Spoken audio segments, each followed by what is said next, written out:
코로나19 국내 확진자 수가 전날보다 107명 늘어난 8,086명으로 집계됐습니다. 신규 확진자 수가 사흘째 100명대를 유지하고 있고 완치자 수도 이틀째 신규 확진자 수를 넘어서면서 다소 진정 국면에 접어든 모습인데요. 네, 여전히 소규모 집단 감염 사례가 변수로 떠오르고 있습니다. 전문가와 함께 관련 내용 짚어보겠습니다. 유병욱 순천향대학병원 가정의학과 교수 나오셨습니다. 어서 오세요. 네, 안녕하십니까. 자, 코로나19 확진자 수에 대한 이야기부터 먼저 좀 해보죠. 지금 8,000명을 넘어섰는데 지금 확진자 수가 사흘째 지금 100명대에 머물고 있습니다. 좀 안정세에 접어들었다라고 봐도 될지 어떻게 좀 분석을 하고 계십니까? 우선 안정세라는 표현을 쓰기에는 이르다라고 말씀드리고 싶고요. 지금 우리가 이러한 환자를 알아가는 과정은 2월 23일에 우리가 심각으로 선언한 이후에 지금 3주차 됐거든요. 그러면서 사회적 거리두기라는 개념, 그리고 특정 지역과 특정 종교에 대해서 추적 조사를 통해서 그 2차, 3차, 그 넘어서는 방역을 지금 어느 정도 잡아가는 추세이지만 산발적으로 지역적으로 또 최근에 나왔던 어떤 특정한 빌딩에서 발생한 것처럼 언제든지 이 재생산 지수 때문에 더 나타날 수 있기 때문에 지금 100명, 200명 나온다고 해서 안심해서는 절대로 안 될 것 같습니다. 네, 결국에는 산발적으로 발생하고 있는 이런 집단 감염을 앞으로 어떻게 차단할지가 관건으로 보이는데요. 앞으로 어떤 조치들이 조금 필요할까요? 세 가지로 나눠서 해야 됩니다. 예. 우선은 요양병원이라든지 고위험군 어르신들이 있는 집단시설에 우선적으로 검사를 진행해서 중증 환자들을 빨리 치료를 들어가게 해서 사망률, 치사율을 낮추는 예. 것입니다.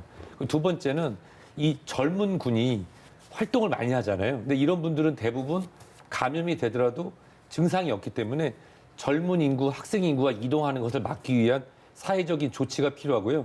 그 다음 사회적 거리두기와 개인적 방역, 그리고 이제 개인 위생보다 개인 방역이라는 단어를 많이 쓰는데요.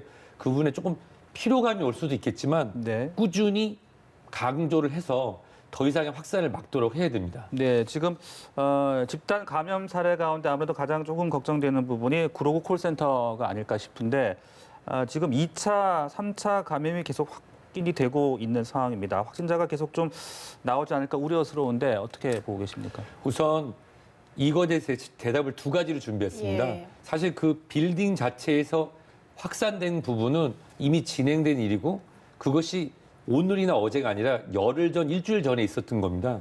근데 그거에 관련돼서 그 주변에 있는 두 개의 지하철역이 있는데 굉장히 많은 인원이 다니잖아요. 그것 때문에 좀 어떻게 보면 서울 지역으로 수도권으로 다 퍼졌을 거라고 하는 그런 공포심도 있지만 중요한 거는 2차, 3차 방역을 막기 위해서 우리가 시차를 두고 출근하는 방법이라든지 또는 지하철이나 버스를 이용할 때 개인 방역에 대해서 더더욱 중요하게 얘기를 해야 됩니다. 저뿐만 아니라 많은 전문가들이 얘기하는 것이 지하철, 버스를 위험하다고 생각할 것이 아니라 밀집도라든지 마스크 또는 손 씻기가 안 된 상황에서 탈 때 감염 가능성이 있는 것이 이 빌딩 그 다음의 이야기거든요. 따라서 빌딩에서 발생한 것을 우리가 알고 그것이 일주일이나 열흘 뒤, 지금으로부터 일주일이나 열흘 뒤에 어떻게 방역했느냐의 결과가 그때 나타날 겁니다. 따라서 시차를 두고 출근하는 방법이라든지 또는 이 공중 또는 버스 또는 지하철 등을 이용할 때 개인 방역하는 거에 대해서 더 중점적으로 이야기를 나눴으면 좋겠습니다. 네, 그런데 아직 959 콜센터의 감염 경로가 오리무중인 것 같습니다. 그리고 지금 공기 감염 가능성까지 제기됐는데 하지만 공기 전파가 사실이라면 사실 다른 층에서 환자가 다수 발생했어야 되는 거 아니냐 이런 목소리도 나오고 있거든요. 이 부분은 제가 많이 고민했던 예. 부분인데요. 공기 감염이라는 그런 단어는 사용 안 하는 게 좋습니다. 예. 이 얘기가 왜 나왔냐면 서울시에서 이 원인을 찾지 못하니 공기 감염까지도 우리가 고려를 해서 역학조사를 해야 된다는 부분이 좀 강조된 것 같은데요. 공기 감염이라고 하면 그 영화에서 나오는 것처럼 지금 어마어마한 숫자가 감염이 됐을 거로 생각이 됩니다. 다만 지금 우리가 아까 말씀하신 것처럼 원인을 정확하게 모르기 때문에 이것이 특정 종교, 특정 지역에 대해서 밀착 접촉으로 감염이 된 것인지 아니면 본인이 무증상으로 지속적으로 있다가 해외에서 들어왔는지는 앞으로 더 조사를 해봐야 될 것 같고요. 공기 감염이나 이런 부분에 대한 두려움은 접어두셨으면 좋겠습니다. 네. 예, 지금 뭐 2차, 3차 감염에 대해서 조금 더 조심해야 할 때인 것 같은데요. 아무래도 동대문구 PC방 같은 경우에는 좀 학생들이 이제 학원들까지 휴원을 하다 보니까 학생들이 더 몰리면서 좀 발생을 했었던 상황인 것 같아요. 이것은 약간 풍선 효과라고나 할까요? 네. 이탈리아 같은 경우도 롬바르디주를 우리가 차단하겠다 했더니 그 이야기가 그 전에 사전에 유포가 돼서 차단하기 전에 빠져나갔던 거 있죠. 지금 대학교뿐만 아니라 초등, 고등학교, 그다음에 유치원까지도 예. 지금 현재 집에 있는 상태인데요. 이거 너무 답답하다 보니까 나가서 제2, 제3의 장소에서 서로가 유포되고 또 전파되는 것 같습니다. 그렇기 때문에 사실 젊은 분들 같은 경우는 지금까지 코로나19에 대해서 알려진 걸 보면은 증상이 가볍게 앓고 지나가거나 본인이 인지 못하는 경우도 있습니다만은 이런 무증상 시기에 본인이 다른 분, 특히 집에 있는 부모님은 그의 부모님인 어르신들, 할머니, 할아버지한테 옮겨지고 예. 네. 또 또래 집단에 옮겨져서 본인은 괜찮을 수 있지만 2차, 3차의 피해자가 발생할 수 있으니까 당분간은 이 PC방이나 노래방, 사람이 많이 모이는 다중이용 시설을 청소년 그리고 젊은 층에서 좀 이용을 자제하셨으면 하는 말씀을 드리고 싶습니다. 네, 자 그리고 이 세종청사의 경우에도 지금 해양부 직원들의 감염자 수가 좀 늘고 있는 그런 상황이거든요. 이게 4층뿐만 아니라 또 옆동 4층에서도 확진자가 나왔다고 하고 이 통로가 좀 연결되어 있는 그런 구조라고 하더라고요. 어떻게 분석을 하고 계십니까? 사실 공무원분들이 여러 가지 활동을 하는데 부서를 떠나서 이제 심각으로 하면은 각 부서가 서로 협력을 하지 않습니까? 네. 예를 들어서 방역 대책을 위해서 같이 지원을 나간다든지 그랬을 때 우리가 얼굴을 하루에 보통 1,000번에서 3,000번 정도 만진다고 합니다. 본인도 모르게 손에 바이러스가 전염이 된 상태에서 코나 입을 만져서 소위 말하는 아무리 마스크를 잘 쓰고 손을 잘 씻었다 하더라도 밀접하게 다중 사람을 접촉하는 공무원분들이라고 하면은 감염 가능성이 있거든요. 다만 아쉬웠던 게 있다고 하면 이 공무원분들이라고 하면은 타의 모범이 되고 더 개인 방역에 신경을 써야 되고 가장 중요한 건 본인이 증상이 있다고 하면 요즘에는 증상이 있으면 출근하지 않고 직장에 알려서 본인이 지정된 시설에 가셔야 되는데 네. 아직도 옛날 방식으로 출근을 해야 되는 그런 문화가 남아 있어서 네. 혹시라도 그런 것 때문에 지속적으로 감염이 되고 있다고 하면은 이런 부분은 이 조직 내의 문화를 지금이라도 조금 변경해서 개인 방역을 할 수 있는 기회를 줘야 될 것 같습니다. 네, 근데 그 행정상의 어떤 공백이 생기지 않을까 그런 부분도 좀 고려를 해야 된다는 얘기들도 있더라고요. 그렇습니다. 네. 저는 이제 병원에서도 근무하지만 대학에서도 보직을 두고 공부를 하는데요. 서울시에서 얘기하는 그 시차를 두고 하는 출근제 이런 게 좋습니다.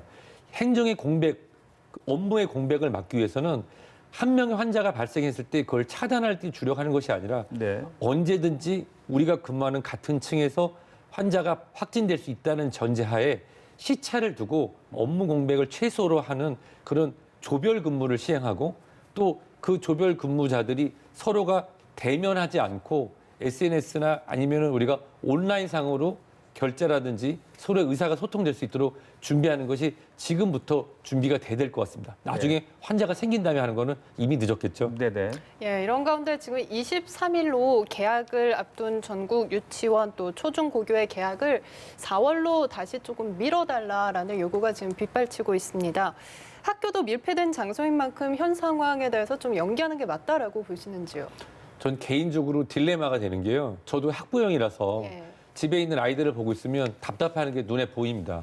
하지만 매년 요맘때면 나오는 뉴스가 뭐냐면 고개를 다시 드는 계절 독감 인플루엔자, 예. B형 인플루엔자가 유행해. 이게 지금 2018년, 2019년 개학쯤에 나왔거든요. 즉 이게 개학을 하게 돼서 이 학생들이 또 다른 전파자가 되는 거고 예. 네. 한참 동안 개별적으로 있던 학생들이 모이면서 다중 접촉하면서 환자가 발생을 하는 거거든요.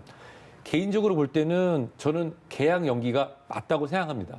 그렇지만 또 경제적인 측면에서 보면은 굉장히 큰 손실이 될 거로 또 국민의 한 사람으로 예. 걱정이 되거든요. 하지만 제가 의사로서 말씀드리고 싶은 거는 확산세를 확실히 잡고 그다음에 2차 감염 그리고 B형 인플루엔자 독감이 유행하는 걸 막기 위해서는 네. 개학 연기에 대해서 신중하지만 빠른 결정으로 계약 연기가 진행됐으면 하는 게 저의 바람입니다. 네, 자 이렇게 좀 코로나19 사태가 장기화되고 사회적 거리두기도 지금 계속되다 보니까 좀 피로감을 호소하는 분들, 답답증을 호소하는 분들이 많이 계신 것 같습니다. 이 시점에서 우리가 좀 어떻게 현명하게 대처를 해야 될까요?